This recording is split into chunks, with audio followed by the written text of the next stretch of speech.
Hello, Megalithomaniacs. Welcome to our podcast, our video podcast that we do on YouTube. We've got a very special guest joining us today. He's a good friend of mine. He's called Hugh Evans, and he's the author of The Origin of the Zodiac, Cadair Idris and the Star Maps of Gwynedd. Now, this is a really interesting subject because Hugh has been studying this all his life. He is an aeronautical engineer. He's been involved in business for many years. He also did astrophysics for a year as well. But he's got this lifelong passion for astronomy and astrology to some degree. So we're looking at a discovery he's made, which is based around one of my favorite places, Cadair Idris Mountain in Wales, in the area of Gwynedd or Gwynedd. And this book is a revelation to me because I'm fascinated by the idea of landscape zodiacs, like the Glastonbury Zodiac. We have the Kingston Zodiac. We have the Nothamsted Zodiac. These are basically landscape, huge areas, miles wide, that appear to show kind of constellations, or really the signs of the zodiac on the land, which are kind of been placed there in ancient times, shaped by various features, geomancing, many thousands of years ago. And the traditions really do state that these really did exist. But what Hugh's done, he's applied that to the area around Cadair Idris in North Wales and found that they're not just signs of the zodiac, they're more like constellations that we're seeing mapped out around the entire landscape. And Cadair Idris, which is the home of the giant Idris, or Idris Gower, who was this legendary giant that we talk about in my book that I've done with Jim Vieira, called The Giants of Stonehenge in Ancient Britain, is actually the kind of pole of it, the center, the axis mundi of this star map itself. So let's get Hugh talking about this. So thanks for joining me, Hugh. I appreciate it. Thank you, Hugh. Nice to see you. So first of all, let's talk about, what is to you, what is a star map? So we can just, if people aren't aware of this, I've tried to explain what a zodiac on the landscape is, but what about a star map, which is something that you feel you've discovered around this area of North Wales? Well, I think there are many sort of different types of star maps, from the ones you've mentioned already, like the Glastonbury star map, which is perhaps a more spiritual star map. You have star maps that we may be more familiar with at home in atlases or on the internet. And you could even argue that the Nebula sky disk is a star map. And you've done one of Howard Crowhurst did a lecture on your channel about that. But the star map I have found is covers 1,500 to 2,000 square miles, which is over 1 million acres. It is a quarter of Wales and all of the ancient area known as Gwynedd.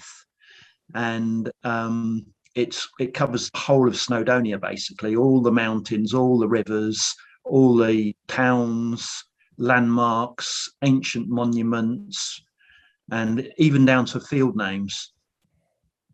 That is quite interesting. I mean, I'm absolutely fascinated by that, because what you've also found, and we know this because we went up there. We did a little exploration a few months ago. We were looking at a few sites, a couple of stone circles, and looking at some of the locations that appear to mark this particular kind of area. What fascinates me is that there's megaliths involved. Obviously, being a megalithomaniac, you've got the star map. You've got many ancient sites. I mean, maybe. What sort of was your discovery of this? How was it discovered? What triggered you to kind of realize there was something really going on with this, and it wasn't just a kind of coincidence in the landscape?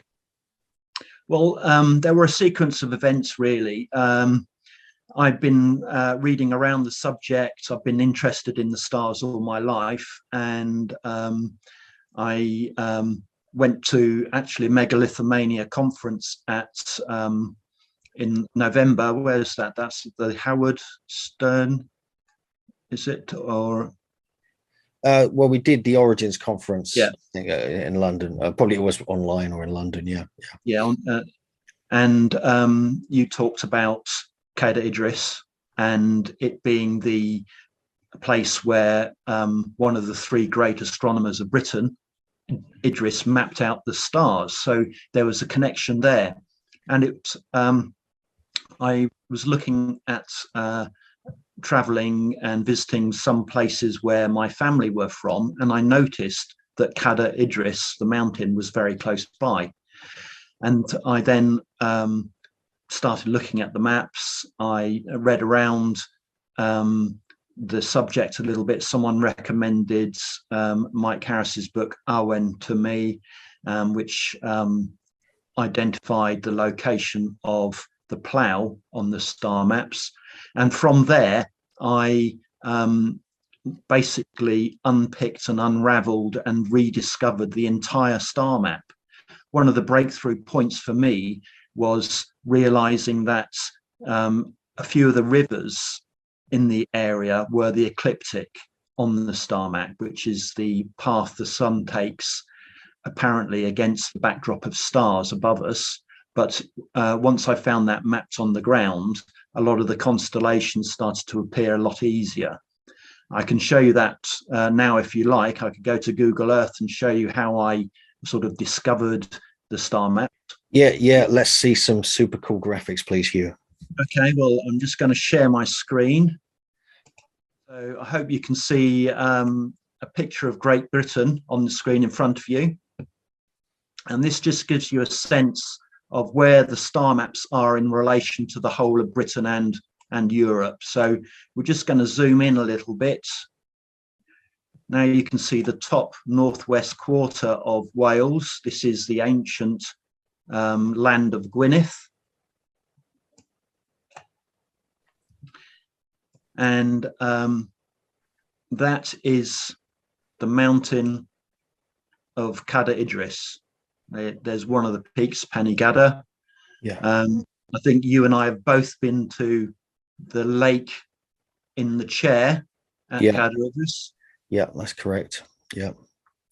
Wow. So this is such a great, if people don't know this part of Wales, it's absolutely amazing. All around here, you've got numerous standing stones, you've got stone circles, you've got this amazing, obviously the sacred mountain, Cadair Idris. You've got stunning castles all the way up the coast, going up towards Anglesey. There's quite famous sites. Many of them are linked with giants as well, which is something that, which is the Idris connection, really, which kind of fascinates me. So give us some examples. So what can we, the one we can see there, you got Polaris, you got Pleiades, you've got the plough, I believe, on the screen there. So can you zoom into one or two of those, and maybe you could just explain what we're looking at? So this was one of the start points, was realizing that the plough was associated with the peaks along the ridge of Cadair Idris, and it's actually referred to in the book of Enoch in this location.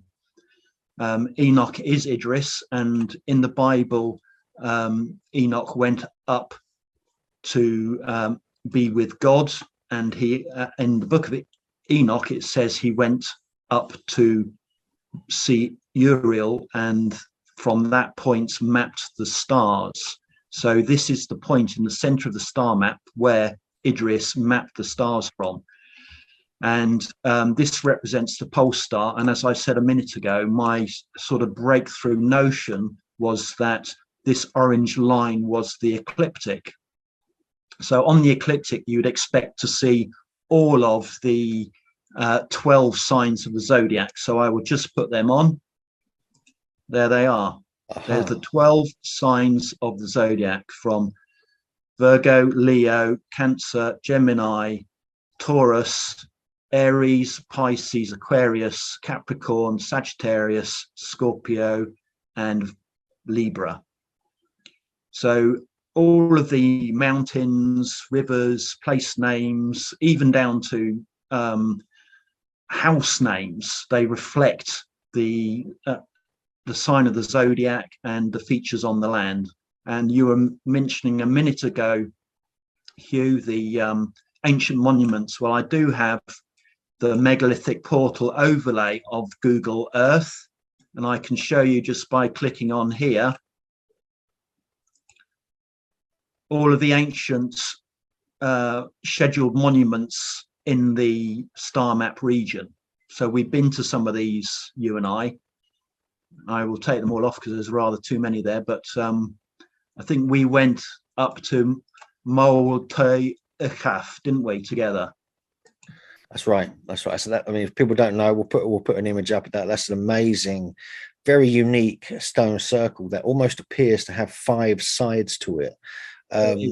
Yeah, and it's really hard to get to. You got to know how to get there. We had to like park up and, you know, walk up about half, 3/4 of a mile just to get to it. But it's got this very specific geometry as well. So it's a very important site, and it's linked very closely with you know, the nature of geometry, and the placement in the landscape suggests it was an astrological in this sense, part of the landscape. So yeah, so it's amazing to get up there and realize there's like a connection with your research here.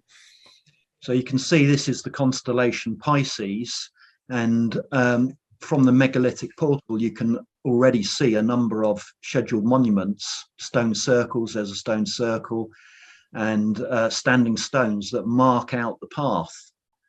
There is also a resource from Cadw, which is the Welsh equivalent of English heritage, and they have also marked out many of the standing stones and other ancient sites. I'll just turn that off. So we have the 12 signs of the Zodiac. We can put on the constellations in the center of the star map. They're the ones we see directly above us, and they were the northern circumpolar constellations. So we've already seen the plough there. We have been to Corona Borealis, Hugh. Do you remember going there? Yes, that's right. The 2 lakes. Yeah. There's a number of standing stones and stone circles in this area that mark out the constellation. So what we're seeing here then is, just to clarify, there's on the outer edge, you've got like the constellations as such, how the stars kind of appear, you know, what people think they look like in the sky. Plus, you've also got another layer there by the looks of it, which is the kind of star signs. Is that correct? These are the star signs, which if your star sign is Gemini, for example, these would be the same 12 star signs. Gotcha. And these are the other constellations above us, and we also have the southern hemisphere constellations as well. Not necessarily the ones. So the ones in the middle aren't the star signs as such. They're kind of other. No, they're just constellations, like the plough. The plough isn't a star sign, but it is a constellation. And the white area represents the Milky Way, crossing from the spiritual plane into the mortal world, which is the middle, and down into the underworld and leading out towards the west. So and there's Orion. Yeah, Sirius. That's it. So you got that. These are very well known. I mean, this isn't like, you know, if people watching this now, they're going to recognize a lot of these, aren't they? Yeah, everyone knows Orion in the night sky above us, and the brightest star next to it, Sirius, and that's where they are on the star map of Gwynedd.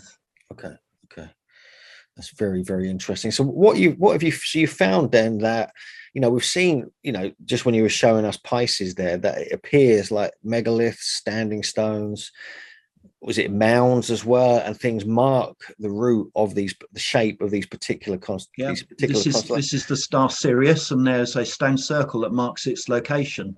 So what we're looking at then, we're looking at, you believe the ancients literally were placing megaliths and stuff like this, ancient sites, to mark the shape of these things. But were they actually shaping the land? Were they like terraforming the land and reshaping hills, so the hills would like move along in a certain way to represent some of what you're showing us here?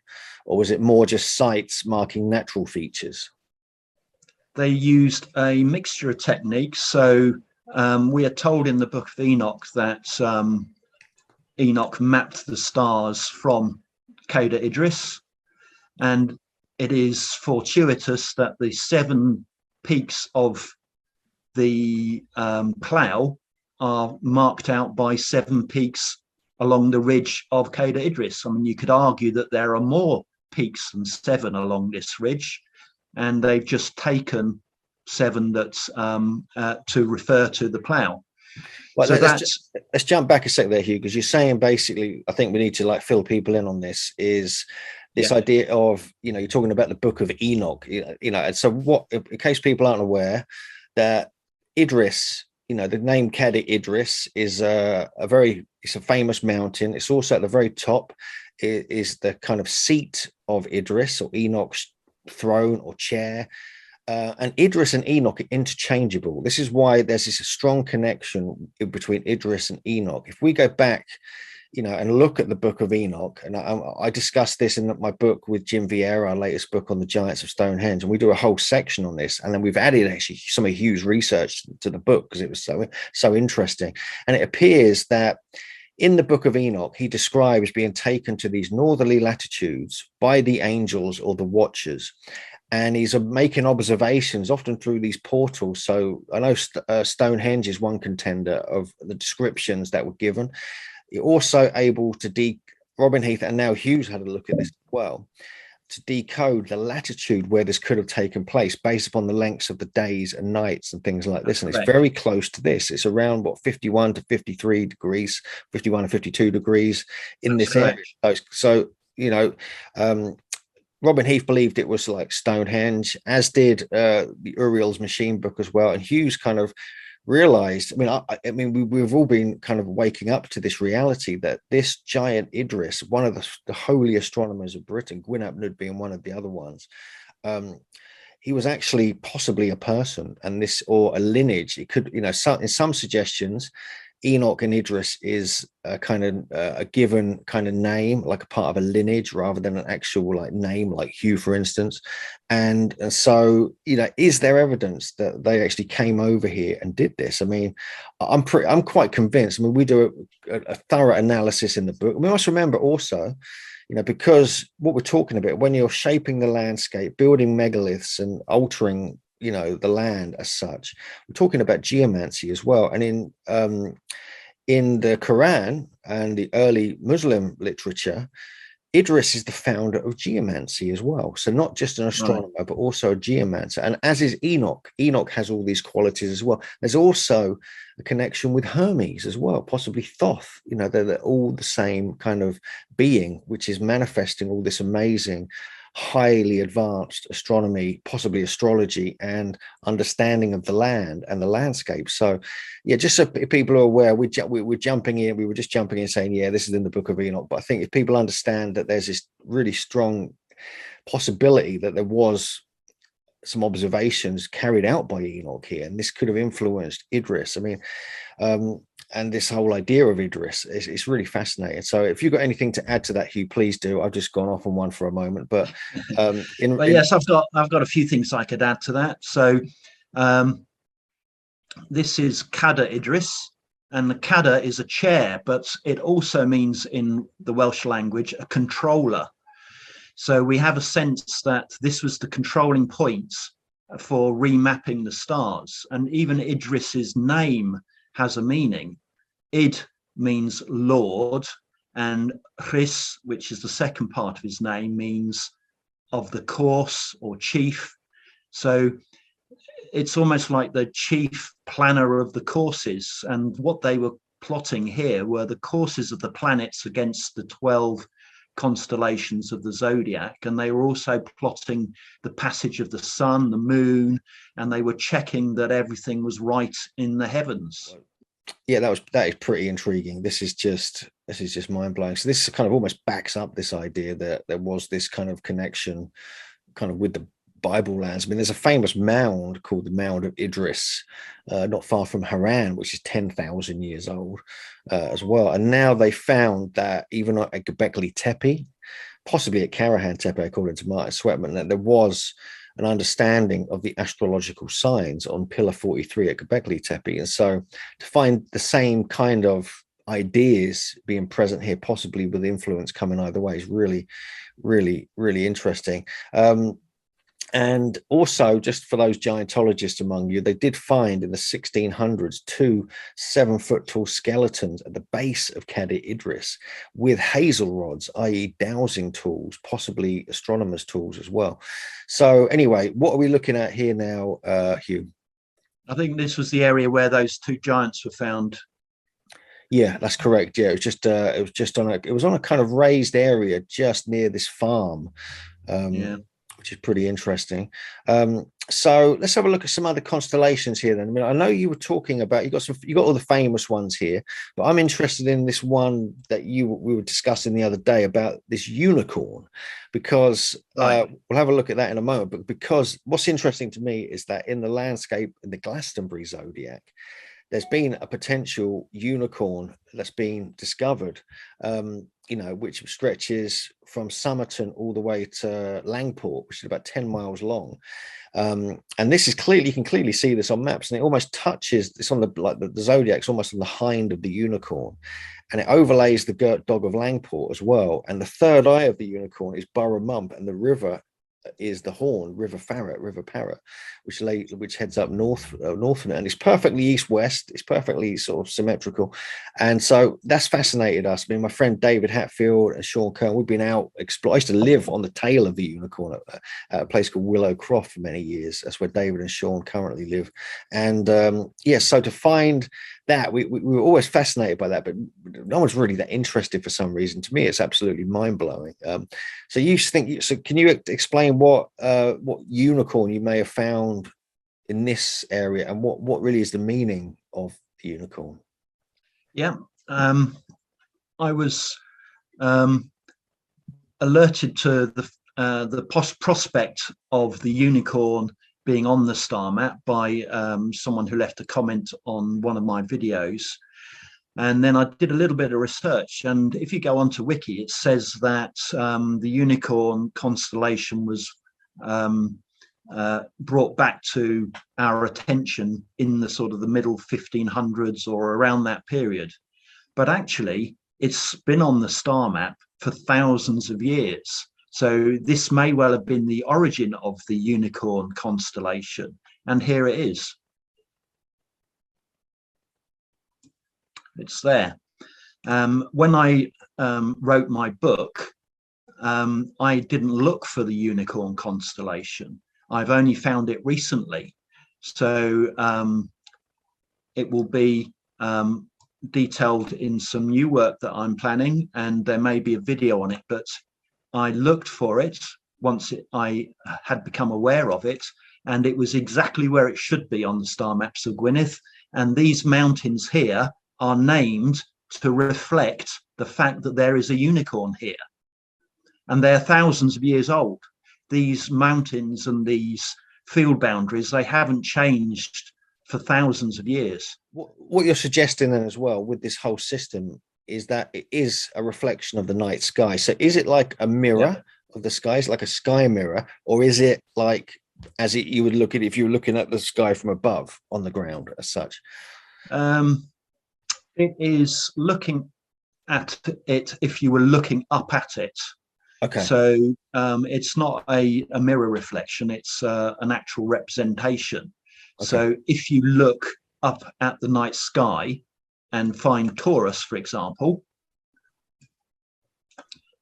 to your left, as you look up the night sky, will be Gemini, and there it is.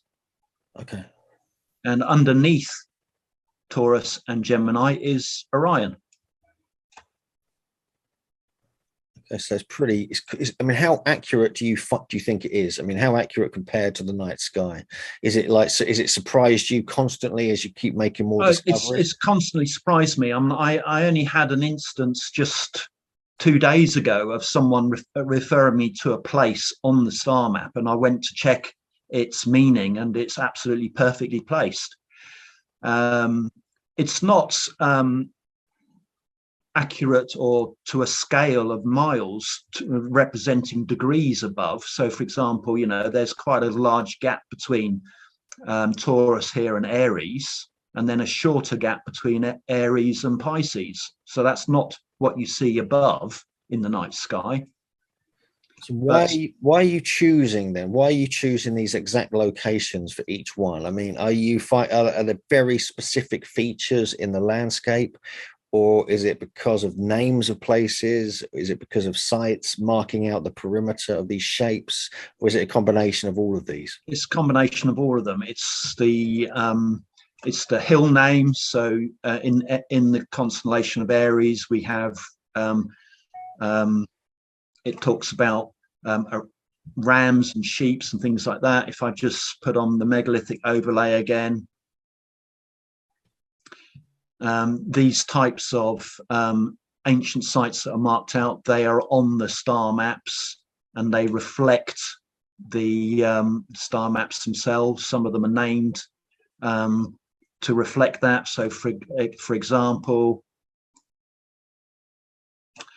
if you look at my book, this stone circle is represents Sirius, and it's named to represent Sirius.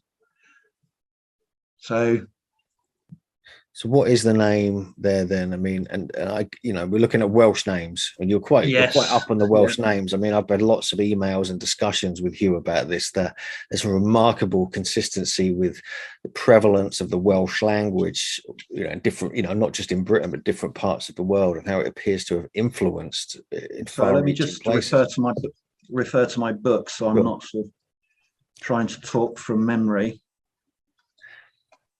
And I'll just fill in a couple of things for people. I mean, there's when we're talking about zodiacs, which isn't this, this isn't really the same as the Glastonbury Zodiac. Just to put it in context, Anthony Thorley, who's a scholar, he's actually, I think, doing a PhD on the kind of sacredness of landscape zodiacs, believes there are 60 of these in Britain. I know you spoke to Lawrence Main as well, who actually phoned me today, funnily enough, and he is part of the network of lay hunters. He's been researching and looking at these as well, and so we have the Glastonbury one, the Bury St Edmunds, some in Cornwall, even up north in Northumberland, the Pendle one up near Cumbria, and so on and so forth. So if people want to look into that, there is information. I'll put a link to Anthony Thorley's lecture about that he did a few years ago, because it's a compelling idea that, because you have Nazca as well in Peru, which appears to show constellations or astrological signs mapped out on a grand scale. So it's not just in Britain, there's other areas that have this as well. So anyway, we were talking about Sirius here, Hugh. Yeah, so this stone circle, so Cled is a stone or an axis, but also it can be referred to as stone. Crown is this word here, and it also means broad like a boat, and can mean an ox. So we have this sense of a crown, an ox on a boat, and this is actually the sign for Sirius in the Dendera zodiac.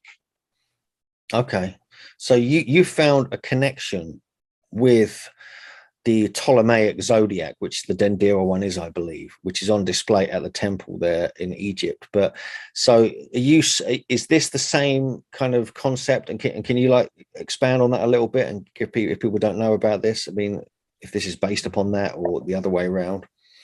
I believe that this is the original, and I believe that other zodiacs have evolved from this one. This site is determined to be at the very latest, it's Bronze Age, and that's Cadw Welsh heritage defining a lot of these stone circles as Bronze Age. But you and I have been to a number of these sites, and they are very clearly Stone Age, Neolithic, and they could be older than that. They could be Mesolithic, and if they are Neolithic, then they are certainly predating the Dendera zodiac by quite a long time. So you think this is a Bronze Age era, sort of 1,500 BC, 2000 BC? No, I think it's a lot older than that. Okay. So it's at least Neolithic, which would be 2,500 BCE or earlier. I'm still making connections between this site and other sites around the world, including the Lascaux caves in southern France and Göbekli Tepe. Both those sites are extremely ancient. And there's a connection I remember reading, and we were discussing with the Mabinogion, which is like one of the old books of the Welsh language, which are hundreds, if not 1,000 years old. What is the connection? Are there kind of, because in there they have kind of astrological kind of hints. So can you talk a bit about that? Yeah, the Mabinogion, as it's had been called from the 1800s, are four main books of ancient British history. There really are the ancient British origin and creation myths. Their name is the Mabinogi, and the events that are mentioned in the Mabinogi, some of them are represented on the ground here on the star maps of Gwynedd. So, for example, in the fourth book of the Mabinogi, there is a character called Hugh Gwynedd, and he is involved in a battle, and he dies, and then he is brought back to life. And on the star maps of Gwynedd, he is equivalent to Perseus, and that's the Perseus constellation, there's his sword. And when Hugh dies, he is resurrected or carried away by an eagle, and this is Aquila the eagle. And he is then resurrected and comes back to his normal location. And this represents, in the fourth book of the Mabinogi, some sort of celestial disturbance, because the battle is with another visitor to the universe.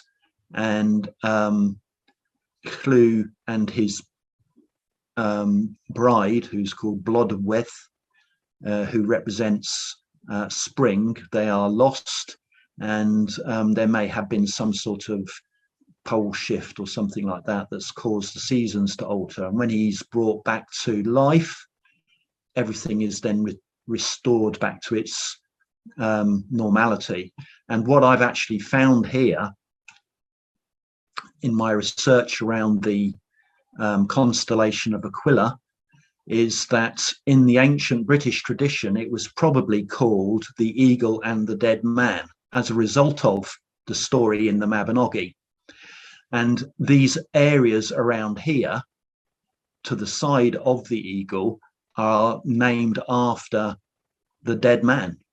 So the names of the features on the ground actually represent the Mabinogi and are probably older than the current Ptolemaic constellations we have. We also have some references to the first Mabinogi down in this area here. There are two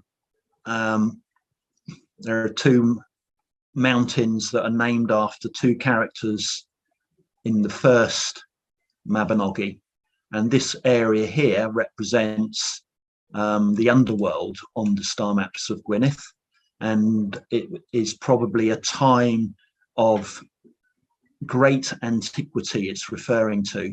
And this is the Great Ship constellation that is equivalent to the last journey. The British mythology is the last journey that a soul makes as it crosses from the mortal plane into the underworld, and is equivalent to the last journey in the Book of the Dead in the Egyptian mythology, and it goes off to the west.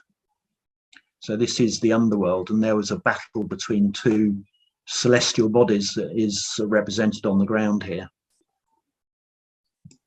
That is absolutely fascinating. I mean, is this, I mean, we're kind of going off on a bit of a tangent here maybe, but is this connected with the kind of Children of Dawn, which is like this kind of mythological, highly advanced beings who arrived in Wales from a sunken land and kind of founded almost like civilization, a bit like Hugh Gadan did as well.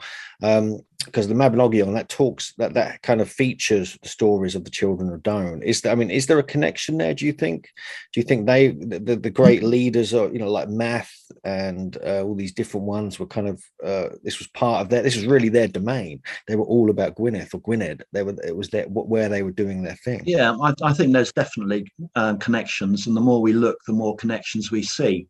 So if we go back a long time, the gap between Ireland and Britain was much smaller when the sea levels are going down. So the mythology of Ireland becomes very similar to the mythology of Britain. And you mentioned Hugh Gadan. Well, I think he is very closely associated with the constellation Bootes, which in the Babylonian tradition was Enlil's constellation, and they are all progenitors. And there is a great story across the top of the star maps of Gwynedd, which I believe originated here. And we have the progenitor, whether it's Hugh Gadan or Enlil or Bootes. Here is his consort, which is Virgo, and he is managing the plough here, which is joined by the harness to the bull. And this is a large metaphor about creation, about starting humanity, probably after a great cataclysm, which is linking all these ancient stories across the globe. Hugh Gadan's fascinating because he's linked with the plough. That's kind of his symbol, isn't it? But bringing the kind of plough, as in like agriculture, it was thought, although it could have this. Yeah, that's right. He was actually, that was one of his attributes, and that's directly referring to these two constellations, which are adjacent to each other, Hugh Gadan and the plough. This is absolutely mind-blowing. And so there's a couple of other things I want to get into. This specific thing, we'll do this in a moment, about the St. Mary and the St. Michael churches. But first, before we leave this map, is there a couple of constellations that are just really compelling relating to the landscape and the amount of megalithic sites upon them? I mean, is there a couple of examples we haven't looked at yet we could maybe zoom in on and have a little scan? Okay, well, let's go over to one we mentioned just a little while ago, and this is one that you and I have actually been to, and you can see here it is next to the plough. So the plough was located on the ground because these peaks very closely represented the stars above, and the stars above are very prominent. Similarly, the stars above for the constellation Corona Borealis are very prominent, but there aren't a lot of prominent ground features in this area, and it needs to be sat in this area to be in the right position relating to the other constellations around it. So what I believe our ancient ancestors did was they created two artificial thresholds here, and that created these two permanent lakes. And then they embellished the landscape by adding a number of stone circles and standing stones, and there are a few more at each of these points. And so they marked out the constellation Corona Borealis on the ground.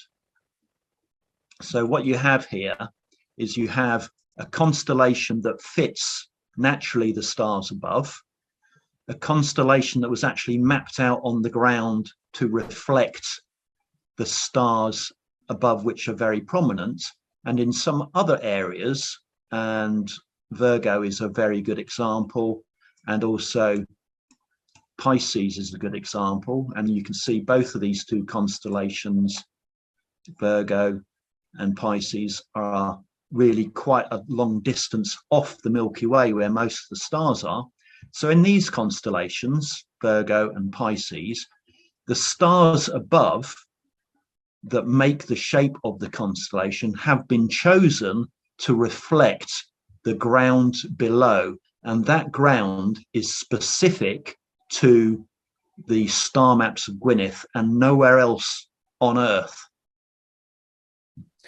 That is interesting. Okay. And I've got just a quick interest. I mean, where is just Snowdon, the peak of like Snowdon, which is connected with Ridda. It was one of the giants that we talk about in our mine and Jim's book. There's Snowdon. Okay. And this is the constellation Centaurus. Okay. And because that always interests me, because I'm sure these giant myths are somehow associated with this. We've got a few that you come up with. And we also went to a place, I don't know if I'm going to pronounce this correctly, Riada or Riada. And that's like the center, the famous center of kind of Wales. Yeah, it's here somewhere. Which is in this area. And there's giant remains and stories, and it seems like that's a kind of stronghold. I mean, even though this is, the kind of geodetic, the kind of omphalos of Wales, there's a huge earthwork which you can kind of see the shape of there, which maybe you could look. We went to this church, didn't we? That's right, that church, and in the churchyard they've actually got a giant burial there as well. Around it somewhere in that area, yeah. So I just wondered, that's not really connected directly with the star map then. No. There may be a connection. I've been looking into these areas a little bit more. We certainly can go right down into this area with stars that we can identify, but I have yet to really complete that work. Okay, well, the next thing we wanted to discuss was this strange connection with the Michael churches and the Mary churches, that there's many churches dedicated to these two saints found throughout this area. This is something we've been discussing in sort of private chats, and one of the interesting things with this is that, as a lot of people know, especially in Britain and parts of Europe, churches were often built on old pagan sites, even megalithic sites, even on top of stone circles. Sometimes there's a standing stone in the churchyard still today. And so there's a very ancient choice of location for these churches. And so Hugh has found some strange correlations here. So maybe we could have a look at that and discuss some of that, Hugh. Yeah. What I'm going to do is I'm just going to take off some of the constellations for a moment and show you these locations of the St. Mary churches. And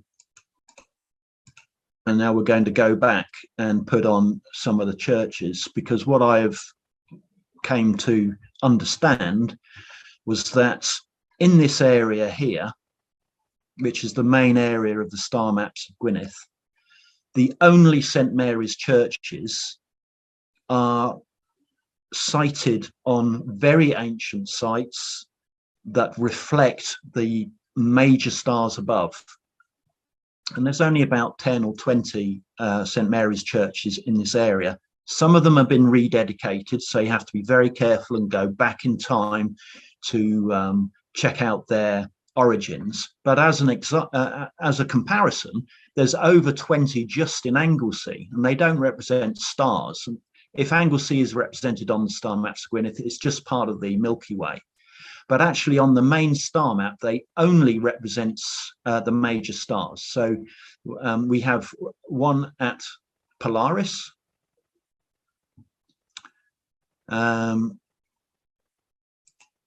We have St. Mary's here at Deneb. We have a sacred. We have a St. Mary's at Vega. I think we've both been to that one together. Deneb is actually on the top of a mountain, but I think there is a sacred circle there. There is a St. Mary's at Altair.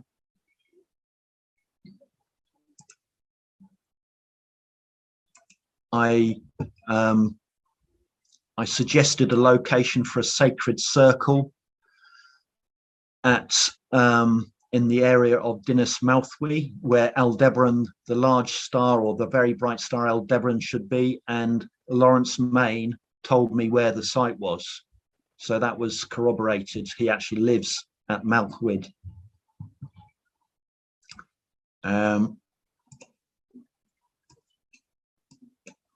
So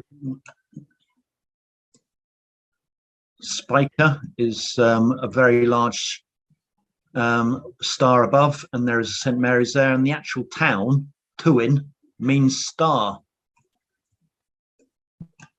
Oh, that's interesting.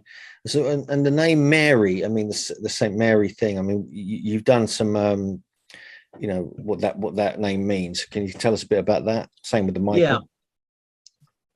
Going back in time, the English word that we have for Mary goes back to the Hebrews, perhaps, and then back to the Egyptians. But the origin is in the ancient British language, which is now represented by the Welsh language, and it is mare or fair in Welsh, or fawa, and it means brilliance, splendor, radiance, glory, and fair. So a lot of these towns, so there's one there, Llan Bryn Mawr.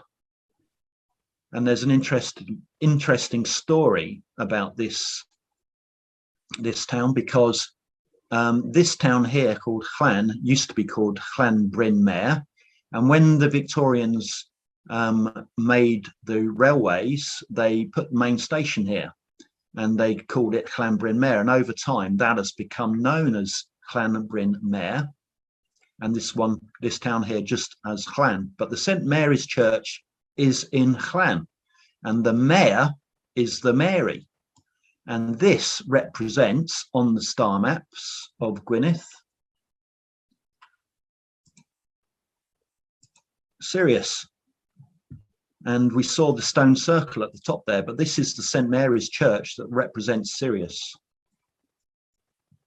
So we can and even Fomalhaut, which is in the southern hemisphere over here, is represented by St Mary's Church, which has been rededicated. I could go on. Regulus. Yes, there's quite a few with Mary then, and okay, let's talk a bit about this St Michael connection, because this is of interest to like Earth Mysteries fans, that we have the St Michael line, or the St Michael and Mary energy lines. We also, you believe there's a connection with Michael and Enoch. So can you tell us a bit about that, and look at some of these locations and why these locations you think are important? Yeah. Okay. So the orange line represents the ecliptic, and that is the apparent path of the sun against the 12 constellations of the Zodiac. And above the ecliptic is the northern hemisphere, and below the ecliptic is the southern hemisphere. And on the star maps of Gwynedd, this part of the star map represents the inflow of spirit called Awen from the spiritual plane into the mortal plane, our lives, and then out into the underworld and back out to the west. And this is the great journey of souls. So we're having spirit and well-being coming into the mortal world from our ancient ancestors, and that's what in part Snowdon's name Urwythfa in Welsh means. And then it comes into the mortal world, and then it goes out into the underworld, and that's our last journey as we pass from the mortal world into the underworld and off to the west to join our ancestors and complete the circle. Now, in the book of Revelations and in the book of Enoch, St Michael is the guardian of the edge, if you like, or the boundary between the mortal world and the underworld. And in the book of Revelations, it is St Michael who fights the serpent at the end of days, at the edge of the mortal world and the underworld. And what I found on the star maps of Gwynedd is that there are a number of very important St. Michael's churches that actually represent the guardians of this spiritual journey. And we have them. There's one there. There's one there.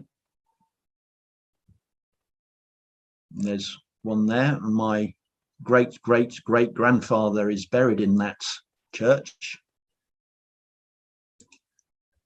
And they are the four corners that separate the mortal world with the underworld. And there are St. Michael's at each of those four corners guarding the correct passage of spirit between them. And there is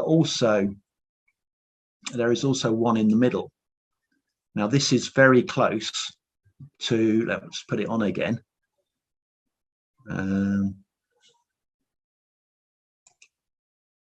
This area here is the Bootes plough connection, and I think this St. Michael represents the top of the celestial sphere, very close to Polaris as well. And we've actually been there together, haven't we, Hugh? That's right. Do you remember that place? Yeah, I remember. Very cool. It's a very beautiful area, this part of Wales. I mean, if you do get a chance, and if you get a chance to go with Hugh Evans, you're going to be laughing because he knows all the spots around here. I mean, I've been up to Cadair Idris a couple of times before. Hugh took me up to the area, and we just found so much that was just, surprisingly easy to find. Some of it, others included quite a hike.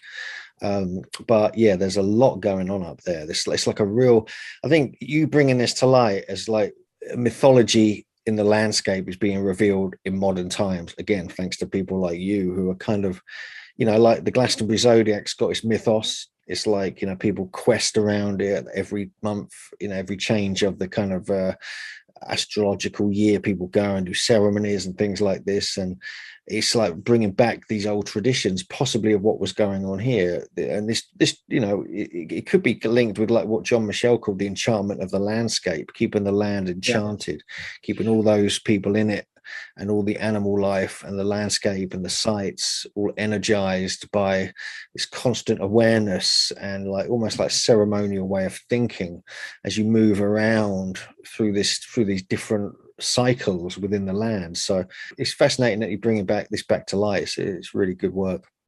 There's a couple of more. I was just looking for them then, but I couldn't find them. But there are four more St. Michael's that are important. There is one in this area here.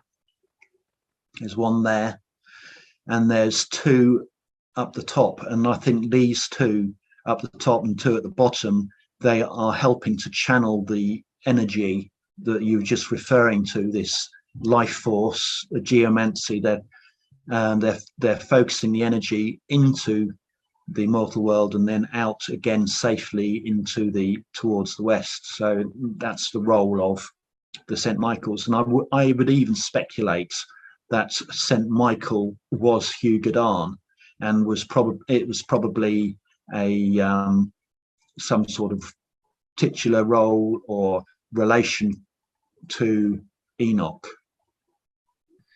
That is fascinating. So it's all coming like full circle, like back to where we began our conversation. Yeah, absolutely amazing. So yeah, well, this is absolutely superb. I think people have got to check out your book. And is there anything else that is we're gonna like sort of close up in the next few minutes and just chat about what you got coming up. But is there anything else on here you want to show people that really grabbed your attention, or any little bits of new research before we kind of move on? Well, I think my research is continuing, and the more that I look, the more that I find, and I've not seen anything that quarrels with the hypothesis this far. So for example, in my book, I didn't look for a lot of the southern constellations because I just thought they could not possibly be here. But I found constellations in this area, stars that are impossible to see from this latitude. they're never seen, yet they are accurately reflected in the right place, and they're named. The names of these stars are all explained using the Welsh language, which is the living remnant of ancient British, which I believe was probably a globally spoken language like English is today. And this is the language that was spoken before the great cataclysm, the one before the Noah flood. So we're actually able to talk with and listen to the people's language from, you know, the time of Atlantis. And it's so exciting to see these stars in the southern hemisphere here, which are absolutely invisible at this northerly latitude. It means that when the star maps were being laid out thousands and thousands, 5,000-10,000 years ago, people had already circumnavigated the globe and knew exactly where all the stars were and were able to communicate that to each other. And it's almost a proof on the ground here in front of us. Same in the up here. We've just discussed the southern constellations. We have Centaurus here, and Crux, which is the Southern Cross, represented on the ground in Gwynedd, and Snowdon is actually our nearest star. So the nearest star to our sun is Alpha Centauri, and that is Snowdon on the star maps. And the St. Mary's Church is down here at Gellert. Okay, so there's so much here. There's so much there. That's amazing. Someone sent me a postcard just 2 days ago. In fact, I'll reveal it was Lawrence, Maine, and he referred to a river valley over here. This is the Conway River, and on this postcard it says Foss Anothen. It's a picture of this valley here. I wonder if it'll pull up there it is. It's absolutely beautiful, mystical valley, and it's called the Fairies Gorge, or the Fairies Valley, or something like that. But we had a discussion about this name, Foss Anothen, and Foss is a ravine, but it's also a moat.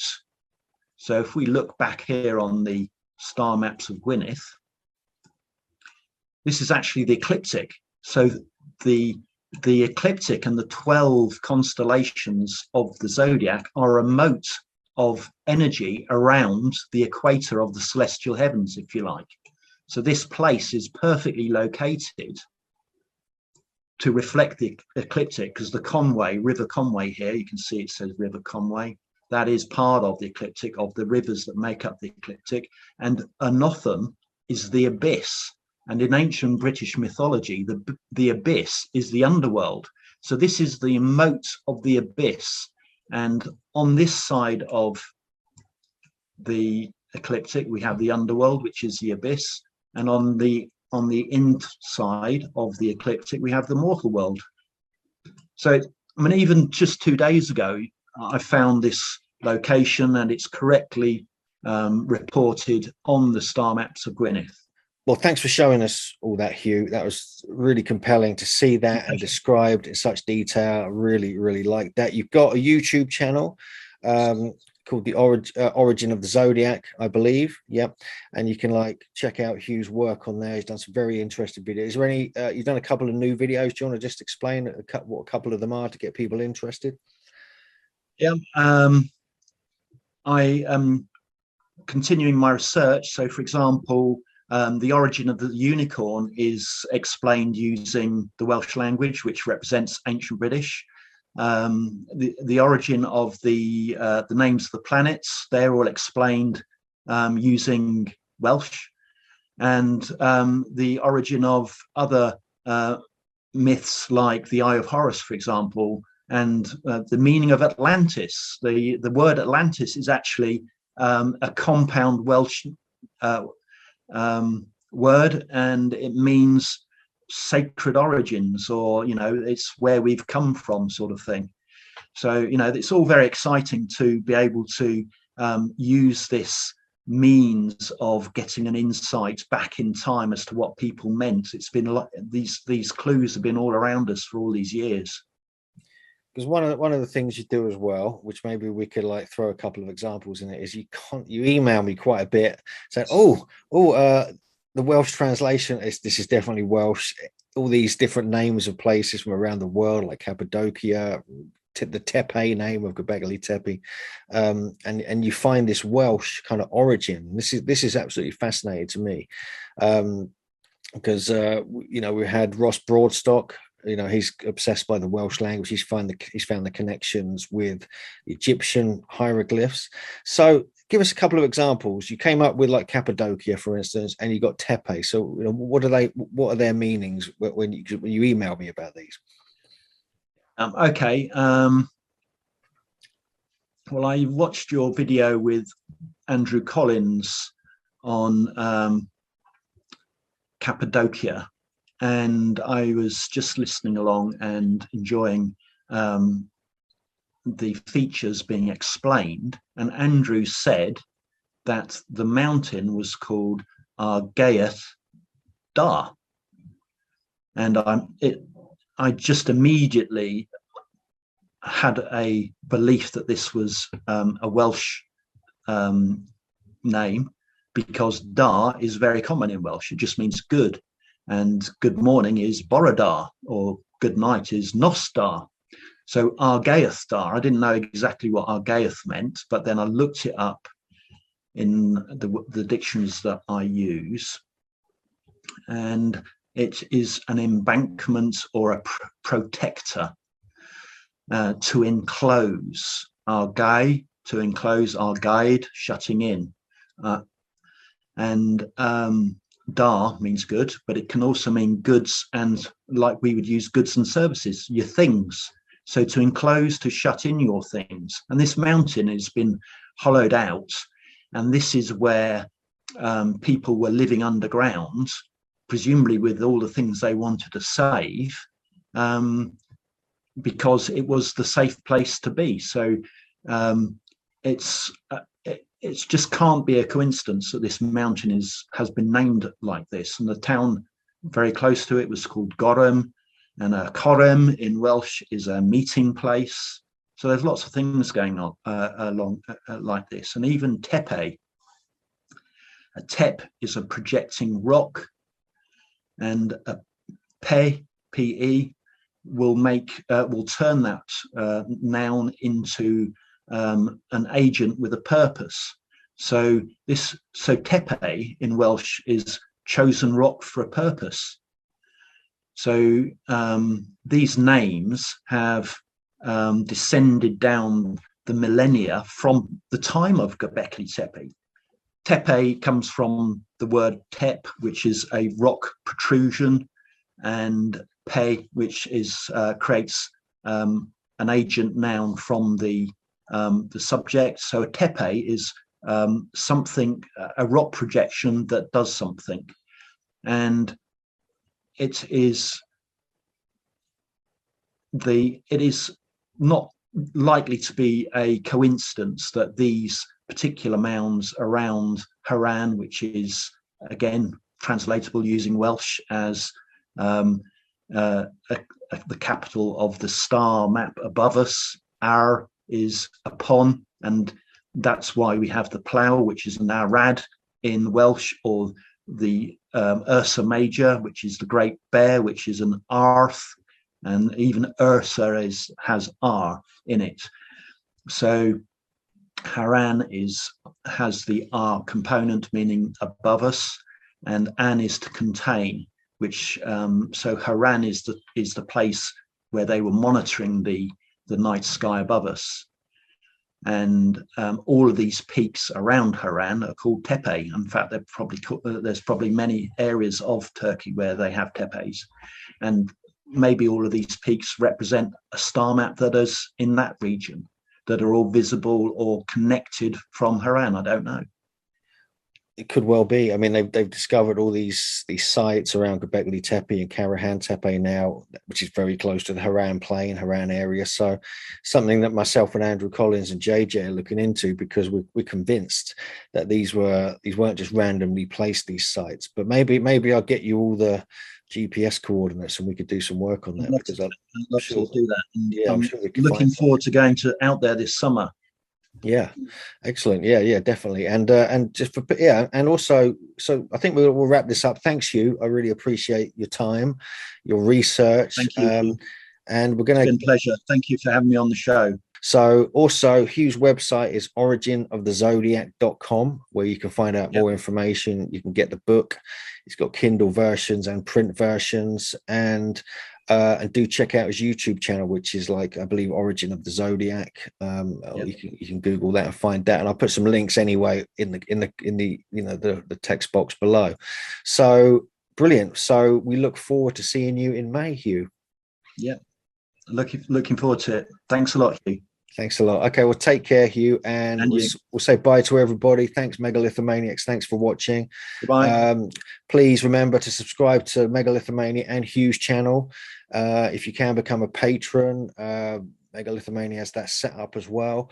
And yeah, we've got a lot more to share over the next few months and the next couple of years. So take care, Megalithomaniacs, and we'll see you soon.